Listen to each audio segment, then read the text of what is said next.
Welcome, ladies and gentlemen, to Dion's Daily Dose presents Face to Face with Dion and Sean. I'm Dion. And I'm Sean.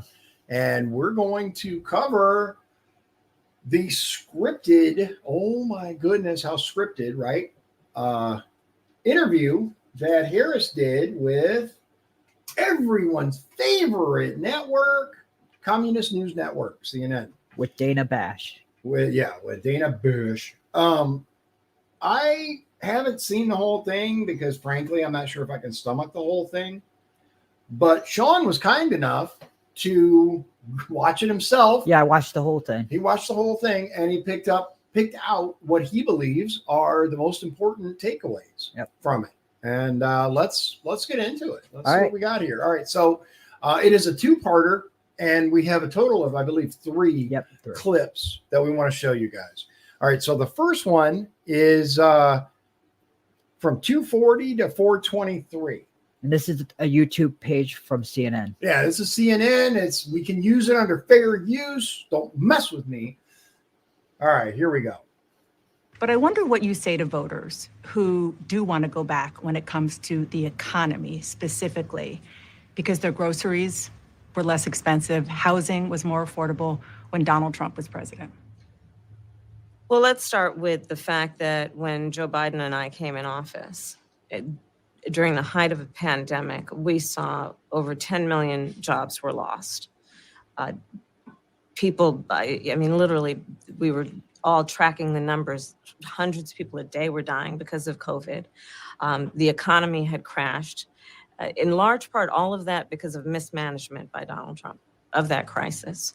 When we came in, our highest priority was to do what we could to rescue America. And today, we know that we have inflation at under 3%. A lot of our policies have led to the reality that America recovered faster than any wealthy nation around the world. But you are right. Prices, in particular for groceries, are still too high. The American people know it, I know it. Which is why my agenda includes what we need to do to bring down the price of groceries. For example, dealing with an issue like price gouging, what we need to do to extend the child tax credit to help young families be able to take care of their children in their most formative years, what we need to do to bring down the cost of housing. My proposal includes what would be a tax credit of $25,000 for first-time home buyers, so they can just have enough to put a down payment on a home, which is part of the American dream and their aspiration, but do it in a way that allows them to actually get on the path to achieving that goal and that dream. So you have Okay. There's a lot to unwrap. There is a lot to unpack there. Let's get into this. Okay. All right. So first of all, of course, everything's Trump's fault. They blame everything. Everything is Trump's fault. COVID is responsible for the economy, even though COVID's been gone for years now. The blame for all of this, of course, is Trump in her mind. What I didn't hear are actual policies to address any of it. And the only policy that you can really point to, she didn't mention it there, but she wanted to put price controls on certain things. And that was kind of what she was getting at right there, too. Yeah, she was starting to get into that. And unfortunately, we are looking at a kaleidoscope, a crescendo of economic downfall if we have something like that. Now, look. I am no fan of corporations. I detest corporations, especially mega corporations. But price controls are not the answer. No. And this whole first-time buyers, $25,000, all that's going to do is raise the price of houses by $25,000. Also, who qualifies for that? That's a good question, She can say first-time buyer all she wants, but ultimately they have to set the parameters. And I don't know if you guys have noticed, but they tend to favor illegal immigrants over American citizens these days. And then she was also talking about inflation being 3%. Well, it is technically 3% now, the inflation rate, but it's uncompounded from the other inflation. It never really went down. It never Those went prices down. are still... They're still skyrocketing. Like they're still, I don't know about you, but I went to the grocery store the other day and I've showed you guys this picture in the past. almost $9 for a pack of bologna, dude. Yeah. And we were watching some video a couple weeks ago before the show, and there was some guy talking that he was going to vote for Trump because meat was like $30. Yeah, at Walmart. He Yeah. spent like $30 for a thing of meat at Walmart, and he's like, this is insane. Yeah. And that's the reality. Look, are you going to believe what you experience, what you see and hear with your own eyes and ears, or are you going to believe what these talking heads on TV are telling you? Don't believe your lying eyes. Believe me, a politician.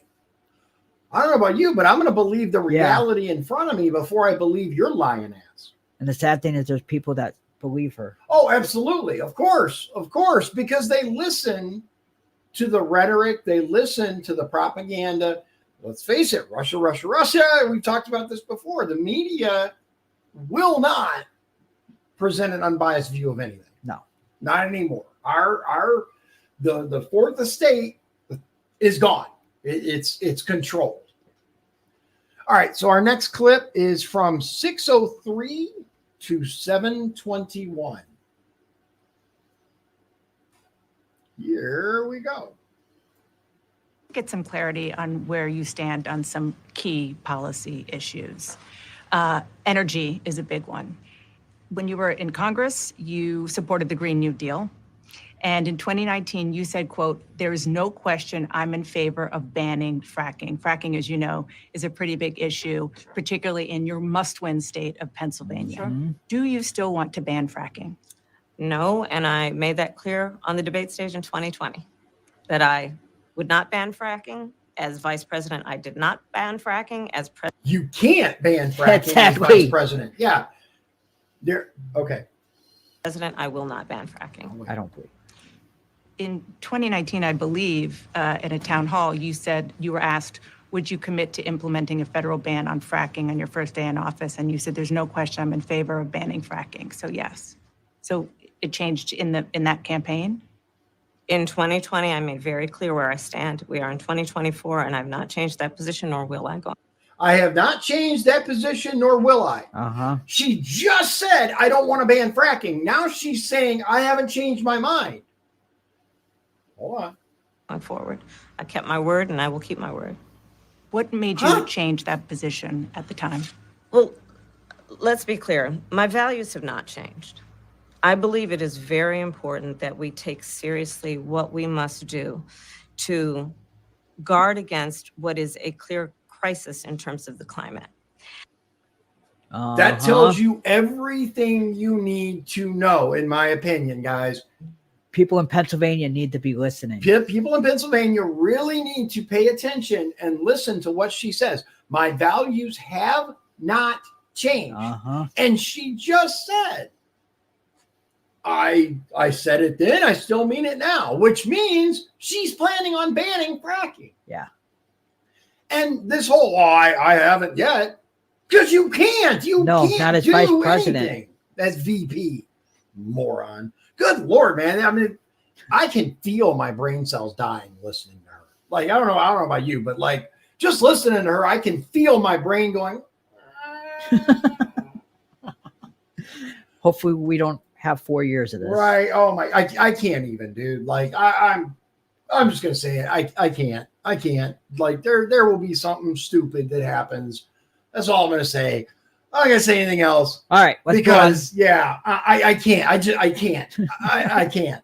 So, all right, here we go. And then this one here is Another 4 minutes. But pay attention. Listen to what she says. issue, big one, is immigration. As vice president, you were tasked with addressing the root causes of migration in southern countries and Northern part of Central America. the northern part Yeah. of Central America that affects the southern border of the U.S. During the Biden-Harris administration, there were record numbers of illegal border crossings. Why did the Biden-Harris administration wait 3.5 years to implement sweeping asylum restrictions? Ooh. Well, first of all, the root causes work that I did as vice president, that I was asked to do by the president, has actually resulted in a number of benefits, including historic investments by American businesses in that region. The number of I'm not sure what she's I'm referring not sure to. what she's babbling on about, but I haven't heard any economic benefits from millions of illegals pouring across the border. Like, they think that they contribute to society. I think that's what she's getting at. I do. Maybe I'm not. Immigrants coming from that region has actually reduced since we began that work. But I will. It has reduced a little bit because they got Mexico to stop some of the people. Okay. Well, I'm going to say this, right? If you take a toilet, right, and you smash it, right, and without turning the water off, water is going to gush up. Yeah. Okay. If you then throw a towel on top of one of them, it's going to slow down the flow a little. Yeah, it slowed down a little. It's still a massive fuck up. It is. It's still unreal. Like, come on, man. Like, stop listening to these people. I'll say this, that Joe Biden and I and our administration worked with members of the United States Congress on an immigration issue that is very significant to the American people and to our security, which is the border. And through bipartisan work, including some of the most conservative members of the United States Congress, a bill was crafted, which we supported, which I support. And Donald Trump got word of this bill that would have contributed to securing our border. And because he believes that it would not have helped him politically, he told his folks in Congress, don't put it forward. He killed the bill. A border security bill that would have put 1,500 more agents on the border. And let me tell you something, the Border Patrol endorsed the bill. No, they did not. And I'm sure in large part because they knew they were working around the clock and 1,500 more agents would help them. That bill would have allowed us to increase seizures of fentanyl. Ask any community in America that has been devastated by fentanyl what passing that bill would have done to address their concern and a pain that they've experienced. So you would push that legislation again. I just want to ask about, push it, I will make sure that it comes to my desk and I would sign it. Just one other question about something that you said in 2019 when you first ran. There was a debate. You raised your hand when asked whether or not the border should be decriminalized. Do you still believe that? I believe there should be consequence. We have laws that have to be followed and enforced that address and deal with people who cross our border illegally, and there should be consequence. And let's be clear, in this race, I'm the only person who has prosecuted transnational criminal organizations who traffic in guns, drugs, and human beings. I'm the only person in this race who actually served a border state as Attorney General to enforce our laws. And I would enforce our laws as president going forward. I recognize the problem. Generally speaking, how should voters look at some of the changes that you've made, that you've explained some of here in your policy? Is it because you have more experience now and you've learned more about the information? Is it because you were running for president in a Democratic primary? And should they feel comfortable and confident that what you're saying now is going to be your policy moving forward? Dana, I think the most important and most significant aspect of my policy perspective and decisions is my values have not changed. You mentioned the Green New Deal. I have always believed, and I have worked on it, that the climate crisis is real, that it is an urgent matter to which we should apply metrics that include holding ourselves to deadlines around time. Deadlines? That's the literal definition of deadline, you ignorant. Oh my God, dude, it's painful. I'm telling you, I can feel the brain cells die listening. They're curling up going, make it stop. Deadlines around time. I don't know. You know what? Just because we're going to do this. Watch this. DEF, deadline. DEF, define. Define deadline. You ready? What do you guys think it's going to say? The latest time or date by which something should be completed. Uh-huh. Bruh. Bro, okay. There's a lot to unpack there There's again. a lot to unpack there. Okay, first of all, woosah. All right. That border bill, right? This Mhm. border bill, first of all, was absolute trash. Uh-huh. Absolute trash. Anyone who actually read the fucking thing knows it was garbage. Period. Yeah. Number two, yes, the Border Patrol said, look, in lieu of any other options, this gives us more people, so we'd like more people. We need more people. That's it. Uh-huh. That's all they said about it. We would like additional help. And I'm here to tell you, 1,500 people is nothing.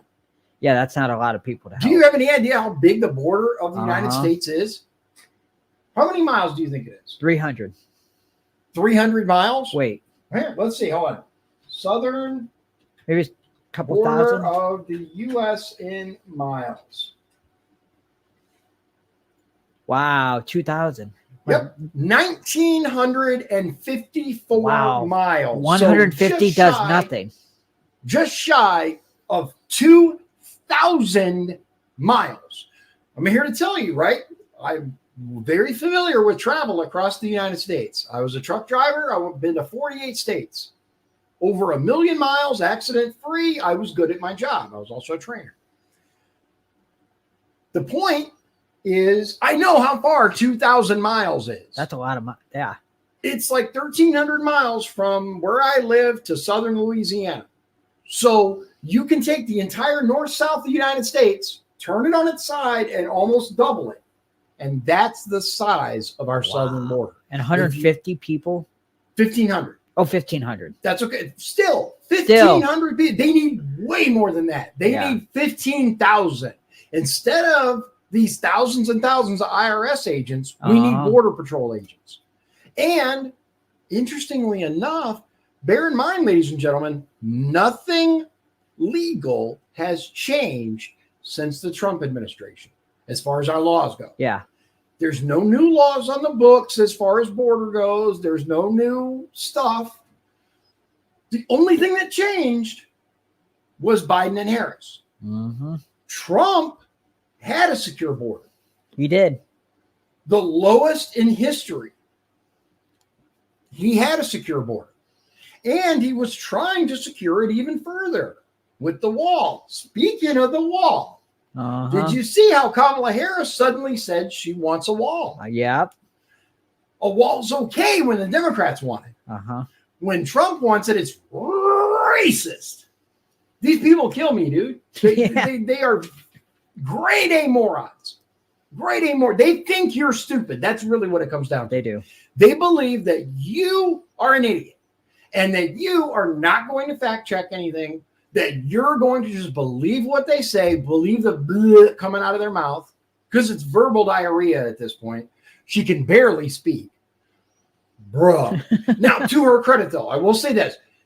She sounded a little better than she normally does with the word salad.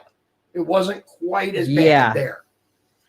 That said, if you really, don't, but if you watch the whole thing, the questions to Walz were interesting as well, because they asked him.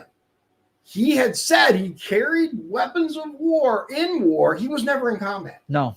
He never deployed to a combat zone. He was never in war. And he chalked it up to grammar. Uh-huh. That's not grammar. That's a lie, you flaming piece of shit. And he also left his platoon right before they left for Iraq. Yeah, which we talked about it a little bit, but I highly recommend if you guys want to learn what really, really happened with Walz and his unit and all of that, go to Angry Cops. That's the name of the YouTube channel. He did a phenomenal write-up. He's actually a sergeant. He's a drill sergeant. He's in the service, and he's very familiar. He has, friends that are the rank that this guy claims to be. He's also friends with Waltz's former commander. Oh. So he knows a lot more than I do about this situation, and he presents it very well. What's the YouTube channel again? Angry Cops. Angry Cops. Yeah, I'm gonna let's bring it up so I can show you guys exactly what I'm talking about. Let's see if I can find the